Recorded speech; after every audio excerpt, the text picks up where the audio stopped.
Hey, this is Mack with PriceActionTradingSystem.com, and it is Monday. It's March the 3rd, first trading day in March. This is going to be our chart lesson for today. It's really late in the afternoon. It's 4 o'clock before I'm even getting to this today. It's just been one of those crazy days.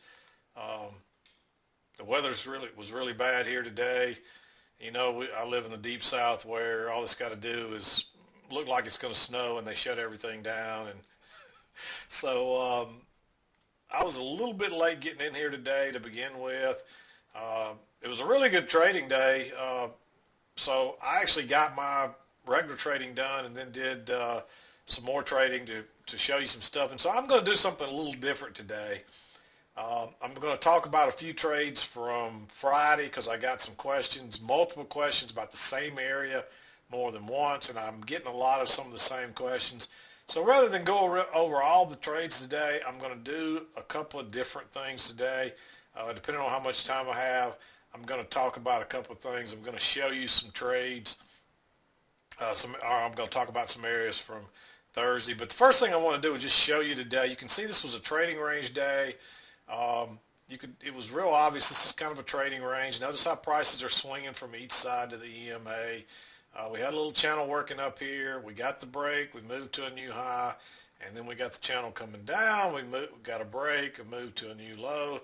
But one of the things I always get is people get confused as to when you start looking for, say we're moving up here. When do you start trying to go short? Well, you don't want to do that until you get a confirmed trend in the other way. But we'll talk about all that. But this is what I saw today. It's a trading range day. But more importantly, there was a overnight gap. And notice this is where the market closed. Let me get over here and make this a little bit bigger. It's kind of hard to see.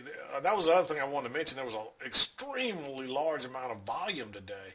Considering we didn't have a trend, that is a lot of volume. Look how long today.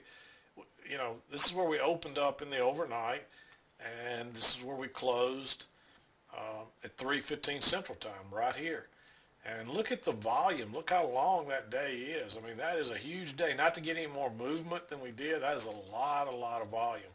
So, and I know because of the number of bars. This is a tick chart. So, I mean, that's the great thing about tick charts. I don't need volume down here across the bottom to tell me this is a high volume day. I can see by how quickly the bars are forming and how many they are. So there's so much you can see in the price action. It takes a while to get used to it and to learn to pick it up and to see it. You got to, it's like having a bum knee. As long as you walk around on crutches, you're probably not ever going to get that leg strong again. So you got to wean yourself off that crutch. And trading with indicators is the same thing. As long as you use them, you're going to keep trying to rely on them. You're not going to really learn how to see it without it. So just take all the stuff off your chart. The only thing you're interested in are these lines and an EMA. And if you get used to looking at that, you will start to see this stuff. So that was one thing I want to throw out. But notice this overnight gap here. Generally, that gap will get filled the next day. And so that was one thing that might have led you to believe that prices were going to go higher, although they couldn't. We had this trend down, and then we tried to trend up, and we just couldn't get above this 1846 is just really strong resistance, and we couldn't get back above that other than a little trap late in the afternoon. So, but you got to notice that whenever you see those overnight gaps, and this is a 24-hour chart. I know there's probably new people that will ask me that, so I'm going to tell you now so you don't have to send me an email. But I use 24-hour data. The market closed right here at 3:15 Friday, and it opened last night right here, and it closed at 3:15 here today. So I use all that overnight data, and it's going right now. This is actually the data that's going right now at 4 o'clock will be in tomorrow's. This is all over, considered all overnight. Whatever happens tonight until 8:30 in the morning, that is overnight data. So that will be on my chart for tomorrow. So I wanted to throw that out there because I'll get that question too, and rather than answer that in several emails. Um, but let's go back to Friday's chart. This is the chart. I didn't trade on Friday. I took the day off, so I wasn't here. But a lot of people got tripped up here. But this is a really easy area to spot. if you just drew this trend line off these lows right here, that's exactly where it bounced. So all this is a two-legged move back to the trend line. Um, if you were real aggressive, you went long right there on the first entry, but the smarter traders wait on the second entry. But notice it didn't really, by the time that happened, there was a lot of overlap. So this didn't just take off. It had a little breakout pullback first and the little failed second entry short, and then it rocketed off. So that's the safer entry right here where the trap is. But I probably would have entered here, maybe even here, and here again. So, okay, I had a slight interruption there, so I can't remember what we were talking about. But yeah, when this started to stack up with all these bars here, it's a little risky entering long right there. Aggressive traders probably going to do that because this is a really obvious trend line right here. I mean, that's especially when it bounced right there and then starts bouncing again. But this was the safest entry right here. The smartest traders are going to go long right there, and you can see what happened. Then it rockets straight up. And we go up, and we really, we get a break here, and we never really get a retest. We tried to come back for a retest. This is kind of unusual. You don't really normally get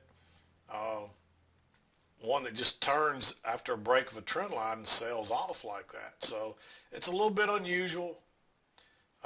But nothing's ever written in stone. But I can see what I think what happened to most people when they were looking at it. It's not a very good short setup here for me either. It's kind of it looks like a little breakout pullback short. So you can kind of see that low right there. And that's that's one thing you got to be careful of. Most of these breakouts are going to fail. So once it got back inside there, and see that just came back and tests it and turns back up. But then you got, notice this new low, first entry short, pullback, second entry short. So there's a second entry short that fails. There's a trap. There's a breakout pullback long right there. Notice the matching highs it breaks out. But notice how each one of these bars, it's similar like what I showed you before, a good indication that you're going to break out. Even though you got the flat up here, you're making higher lows each time here. And that's a good signal that, you don't want to trade on that alone, but when you put all the clues together, this is a trap that broke lower right here to begin with, and that's usually going to be good for a scalp. And then we got a second entry long. Again, that's a little more risky because by the time it triggered, we had 4 overlapping bars, and even that ended as a doji. But then you get the breakout pullback long, the failed second entry short. So, yeah, I think some people might have had their trend line coming up through here like this. But even then, you don't have the retest. And this might even be right. I just looked at the big picture, so I wasn't looking at this. There's definitely a trend line kind of working up through right here, and you get the break and the move to a new high. And so even on a shorter term, I don't see any reason to go short right there other than maybe you saw the breakout pullback short, but there's not a very good one, and it's just a little risky. You might have also wanted to draw this trend line. If you draw this one, that looks like it right there. And you can see that it fits, and there's your break, your move to a new low, and then the correction. So you got to draw all these trend lines. It really helps. It really helps keep you on the right side. But generally, going back to answer that original question, when do you know to trade? Notice that I didn't mark this to here. I don't think the downtrend really started until right here because I think most people were still looking for a retest. I know I would have been, and I might have gotten caught long right here. It's not a great setup, but it's a second entry long. Notice there's one leg down, first entry, pull back, and there's a second entry long right there. There's a little bit of break lower. It's not the best setup. You figure prices are probably going to come back to the EMA here at the least, and it doesn't do it. So for whatever reason, I can't, maybe there was some news or something at this time, but when this failed, you better be watching this right here. You know, and not only that, on my chart, you get a second entry. Notice the first entry. Here's your new low, first entry. This is a correction because it made a higher low. That's a second entry short right there. And look at that thing go. And then you get the obvious trend channel right here. But once you see this break right here, as soon as you get a new low, I doubt I'm going to take any more shorts here because you're looking for a reversal. And look how long that was below the EMA. It's coming back at some point. So every time you got short past this new low right here, it was risky. But that's a perfect set. You got the break of that trend channel, two measured legs down to a new low. Because I know some people got tricked in here, and that's the reason I circled this one. This was the other place I got a couple of questions about. But there's the first leg down. There's the second one. It came up a tick or two short, but that's close enough, I mean, for a new low on a move like that. And then you get the failed second entry short, which that's not a very good setup at all. Notice all the overlapping bars. It didn't close on its low. It is a second entry short, but notice how everything got above the EMA. You know, you want to go long right there. It's a failed second entry short that's going to trap people when there's a reversal pattern there. And you see that was that was such a quick, easy scalp, and they come back, and you know, then you got a little channel working. You get the break, you get two legs up to a new high, and then it reverses. So this is the only one that you really had a channel here that you didn't get a retest on. And maybe you did. Maybe this is a little tighter right here, and you got the break right here because there is a little bit of some higher price action here, and generally you'll get like an equal move. So it may be more like this right here, and you get the break right here, and you get a couple legs up, but I didn't really, you know, if I'd have been trading, I probably wouldn't have seen the downtrend starting until right here, and I might have gotten tricked right there. It's hard to say. You can always, you know, after the fact, it's always a whole lot easier to see. So you don't know how you'll react if you're trading live. But then the other reversal again was right here, and we just talked about that. You know, you got to be careful going short right here because you've already got your break and your new low. And let me just look at it a couple of different ways in case you'd drawn it right there. You still got a break way back here. It doesn't really fit there like that. Maybe there, but then you get the again, that's not a good short setup, and then you get the reversal. So you just got to reverse right there if you do get caught in that. But that's a pretty obvious channel right there. If you draw that off those lows, that is, I mean, it's obvious. And but it's fairly obvious off the highs. So I wanted to show that from Thursday, and let's go back to Friday. I want to show you a few things here. You got a channel working up here. You got a break here, move to a new high, then you get this you got another break here to move to a new high. It could have been a little lower, but you got to draw it off those first couple of swings, and that's what I saw. But again, you don't want to start looking for your shorts until you get a confirmed trend line in the other way. Now there's a short-term trend line here. It's probably coming just like that. And you just have to play with it till you get it to fit. You can see that fits pretty good, pretty well right down through there. And you get a little break here, and you tried to make a new low, and it just couldn't. Comes back up, but there's a bigger channel in here, and this fooled a lot of people because now you got the break and the new low, and that's a pretty good move, but it just wasn't done yet, and you're still working down, and you still got this trend line. So don't go long until you get a confirmed trend line in the other way.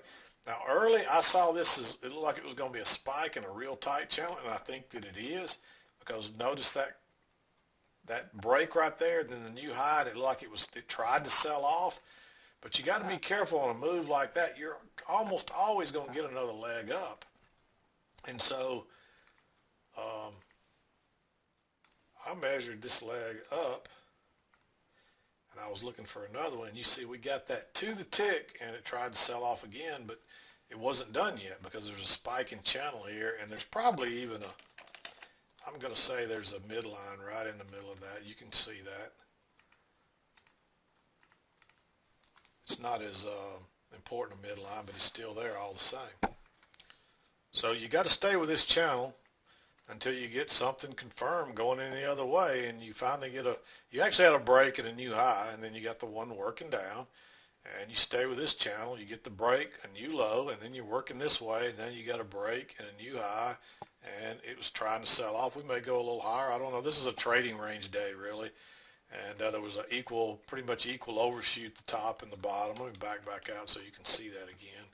I got it marked. I didn't make those lines dark, but they are. But it's amazing how that went to the exact tick and then sells off there.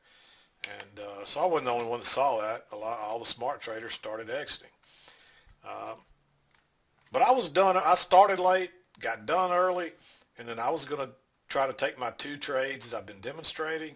And so I'm going to share this with you, what happened to me today. I actually, and this is going to probably wrap it up for today, but this is something important I wanted to share. I get this question a lot. I got it a couple of times over the weekend. People say, Mac, you always say, pick a target, try to reach that target, and stop trading for the day. But then you get on a roll, and you're really rolling, and it's an easy day, and you say, should I have really stopped? Well, I have mixed emotions about that too, but I'm more and more convinced that when you meet your target, whatever it is, stop for the day, because people will tell me, hey, I met my target, and I saw another great setup. I took it, I got food, and I gave half of it back, all of it plus some back, and ended up having a losing day. Where if they had just stopped, they'd have met their target for the day, and everything would have been fine. So I still lean towards, especially until you've proven that you're really, really good at live. What I would say, if you're on the simulator, just mark it down. Hey, make me keep you a little trading diary and mark it down. You can actually do that on NinjaTrader. There's a place to make notes and things. Just mark down on your trading manual, I met my target, but I'm going to keep trading because I want to get more practice sim trading and watch more price action. So you could do that. Or if you're trading live, just switch to sim like I'll do when I want to show, when I get through with my trading and I want to take the 2 practice trades to show you that you can take 2 every day. That's what I'm doing. I'll just switch over to sim and take those trades on there, and where I can put it on my chart and show you and keep it all separate. So, and you can have more than one account if you want to. I mean, there's lots of ways to do this. And people ask me that too. We use AMP futures, and I've never had any problem with AMP. But, there's multiple, I have more than one account, and I'll trade more than one account. I'll keep money in more than one account, and I recommend not keeping any more money than you need to safely have the margin you need to trade your amount of leverage, because you never know. Even brokerages that you think are solid and sound and that have always been fine can suddenly one morning wake up and find themselves in trouble. So you never know what will happen. So don't keep any money in there you don't need in there, and spread it around. Try multiple brokerages. Most of them don't charge anything to keep money in your account even if you're not trading it. If you got to trade it once a month, go in there once a month and take your one trade on that to keep it open. That's what I do. I can tell you there's several brokerages I use, and I like them all. I just don't. But the only one I have the group rate with is AMP. But you can, don't let them, don't be fooled. You can negotiate a rate with anybody. If you got a rate at one place and you contact another one, if you talk to the right people and you talk long enough, they'll match that rate most of the time. If you're doing, if they know you're going to trade. So you don't have to use the people I recommend, and you don't have to use the same one all the time. Shop around, try them out, see which one you like. Once you've opened one brokerage account, you know how to do it, and it's a pain in the rear to go through all the red tape, but it's worth it. It's not that big a deal. And so I recommend to people to have more than one account, because you never know what might happen. AMP stuff may go down, and you may still need to trade that day, so you just flip over to your other account. Now, there is stipulation with NinjaTrader on that. Uh, you have to have a license to do that unless you're, unless you've got something worked out with your broker. I mean, I bought a lifetime license and I can use it with multiple brokers, so I don't have that issue. But that can be an issue, so you got to be aware of that. So I make you aware of that too. So, um, yeah, try out the different brokers, find the one you like. You can negotiate the prices. Just don't think that because they give you their public prices, you're stuck with that. Um, if they want your business, they'll work with you, and you'll be surprised if you go to bat, and you might have to haggle with them, but you can get better rates. So keep that in mind too. But there was one other thing I wanted to talk about. Oh yeah, I was going to show you what happened to me today, and I'm going to explain this. Um, when you see a move like that, that is rejection of prices. That's a reversal pattern right there. And when you see that, you're going to almost always end up with another leg up. And let me show you that. I already showed it to you once, but there's leg one. And so you're probably going to get another leg up. You put that there, and that's a perfect measured move to the tick. And that's a pretty good sell-off to reach that high. But it wasn't over yet, but that's where most of the smart traders all exited. And that's why you had that big sell-off right there, because they were exiting. They were all taking their profit, knowing that that's the target. And they're taking their profits. And later it goes a little bit higher. But, this is a range, so we're going to the top. Then you have the failed breakout, and then you're headed back down again. So I wanted to show you that. I'll leave that on there. But let me put my trades on here, explain to you the mistake I made, and just show you that, just because you make a mistake doesn't mean you can't correct it again or get out of it. All right, I took my first trade here, easy short. And I should have taken one here. I got distracted for whatever reason. I took another one here. And the reason I like this one is just a second entry short. Notice first entry, pull back, second entry. What I did here was when it broke lower, I dropped a limit order right in there. It came back and filled it. And then it went on down. Easy scalp. And on these trades, I'm just scalping out. I really think that's the best way to go for most new traders rather than trying to get runners. Because what happens if you're trying to get runners is your winners, you only end up with one let's just say you're trading two contracts and one of them's a runner. Your winners are only going to always be 4 ticks, and your losers may be anywhere, up to 8 ticks because you're losing 2 contracts if you take a full hit. So I think it's probably better in the early days until you get better at this. Just scalp out in full, just work on getting the entries right, and then you can work on adding on or adding runners and things like that later. But I went short right here because it's a fail. There's a new swing high right here, and so you're coming down, first entry long, pull back, and it tries to go long right there. Second entry, it went higher and then came down. Looking back, I probably should have been a little more choosy, but it was a failed second entry long, and they barely failed, so I went short right there, and I put my stop above that. And notice it did pull back on me, but I trusted that most failed second entries long, or second entries with the trend, counter trend, are going to work, and I had a target of down in here, and so it turns back down, and look at it. The trade still worked out. So I had my 2 trades. I had my $200. But guess what? I got greedy. I went long right here, and I went long on a first entry. That was my first mistake. I should have waited on a second entry. Notice if I wait on a second entry, I go long right down here, and I had a third easy scalp. And then I could have stayed out of all this mess. But no, I didn't want to miss this measured move that I was measuring from right here at that point, which gets you back up here close to the high. So I really like that target.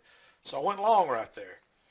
And I've been having a problem all day with my, it started, I think, on this trade right here where the weather's really bad here today.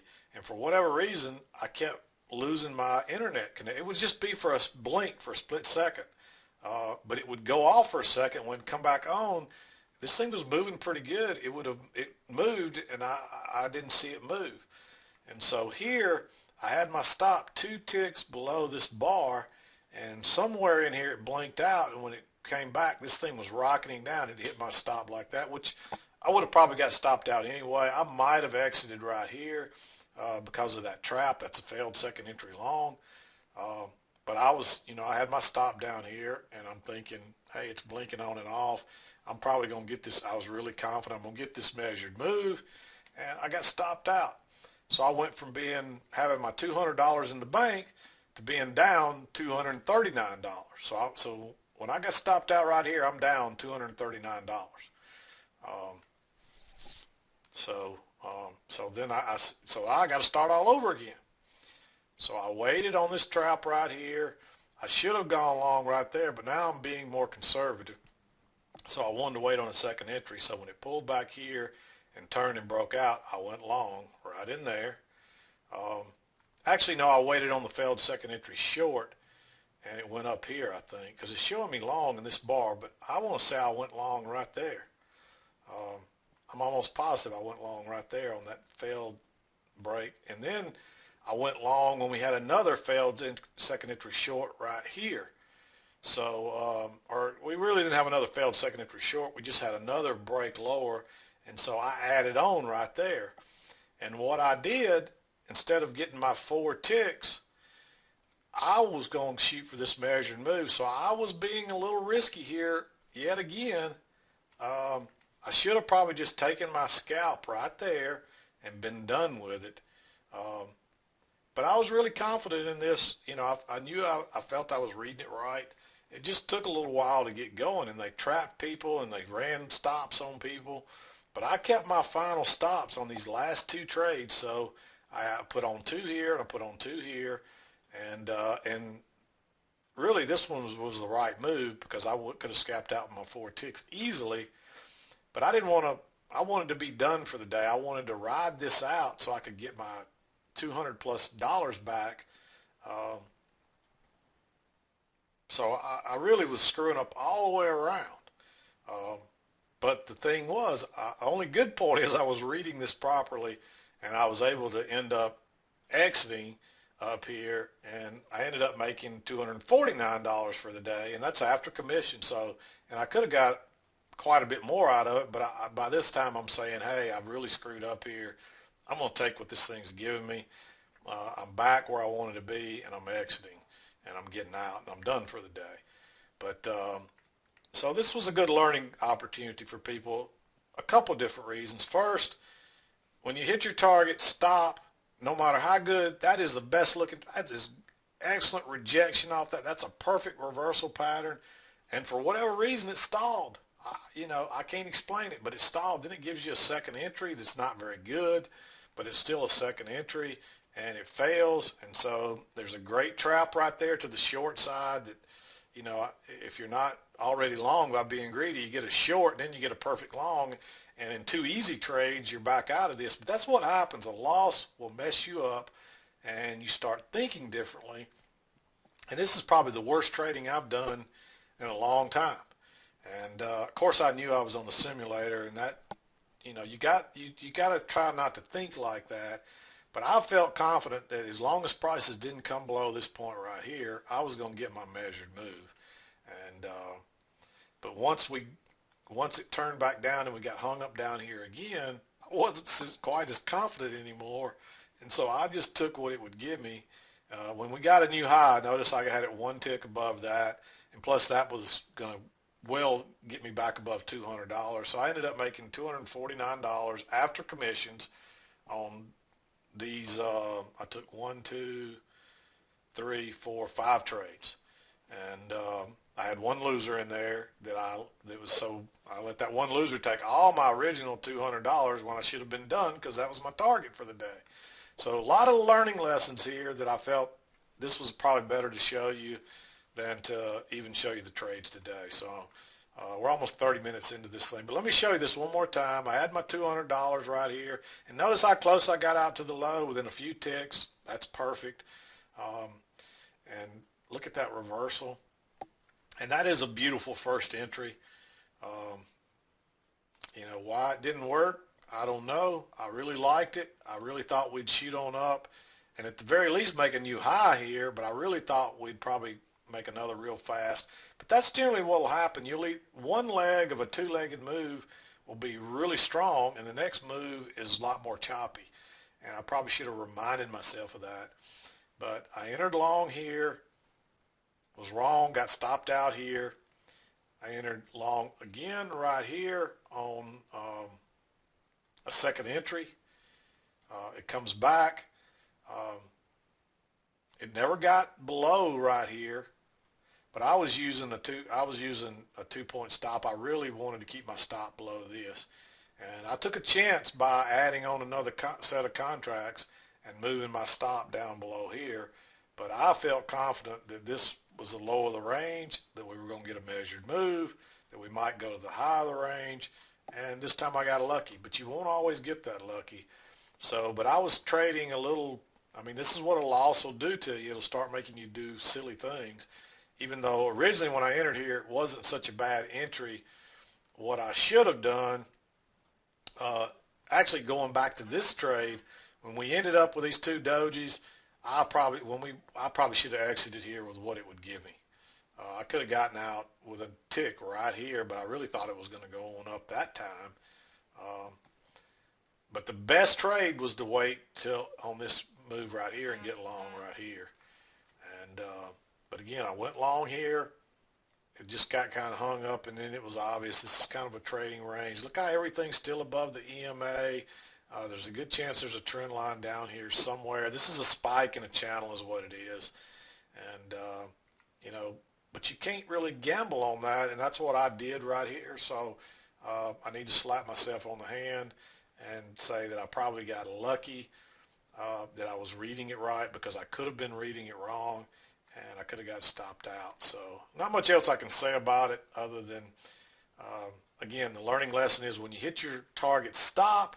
But just because you do take a hit in the day doesn't mean you can't turn it back. I mean, I turned it back around within, I got stopped out here around 11:19, and I had my target again by, what is that, 12 o'clock. So 45 minutes or so, I had to fight through this, and really there's another great, look at that breakout, pullback, second entry long. That's a great entry right there, and that was really the one that took off, because this turned out to just kind of be a trading range. There's a range there. I didn't even put those lines on there, but that, you know, that's part of your thinking too, for staying with this trade. Let's just go ahead and put them on there because it's a lot easier to see. A lot of times you can't see what's happening without these lines. And also I wanted to thank a gentleman that sent me, well,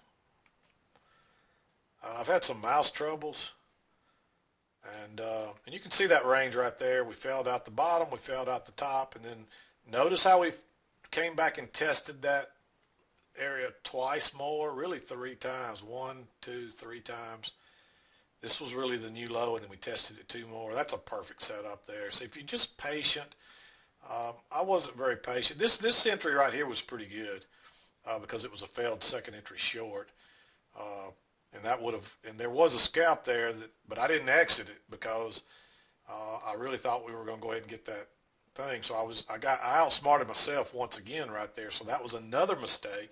Even though this second entry wasn't a bad entry, my mistake was not exiting right there on the 4 ticks. I wanted to try to get a little more. And sometimes these trades don't get but exactly 4 ticks, and they're still considered good trades. They're still considered successful. But a smart trader would have exited right there when it turned back. A smart trader would have exited right here when it on their 4 ticks. But when it turned back down, they definitely would have exited there, and you would have got out at break even or whatever, and you could have re-entered here and done the same thing. And by doing that, I probably would have had the confidence to, you know, ride this, you know, runners would have ridden this out right here. You could have ridden these runners all the way, as far as you want to go, as far as it went today, but definitely to the upper side of the channel here. So there's lots of learning lessons in that. I hope people didn't mind me sharing that with you rather than going over the chart lesson for today. It just wasn't time to do both and do it properly, so I thought I'd try this. So that's what uh, what I went through today, and I really thought it was a good learning opportunity to show you again that when you hit your target, I say you should stop. Um, that's what I want you to take away from this today. Have a target. When you hit it, quit.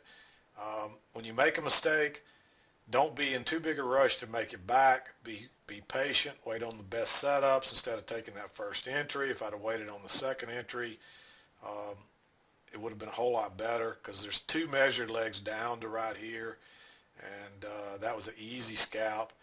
And you could have added on to this one and got two scalps in that two-legged move up, and there was another little correction, and this would have been a great entry here. And this is all still before noon. So a lot of learning lessons there. You can get your money back even if you lose. Um, I mean, it's sickening to have $200 in your account and that be your target and then be down $230. That does not sit well. Um, but it's a good feeling when an hour or two later you got $249.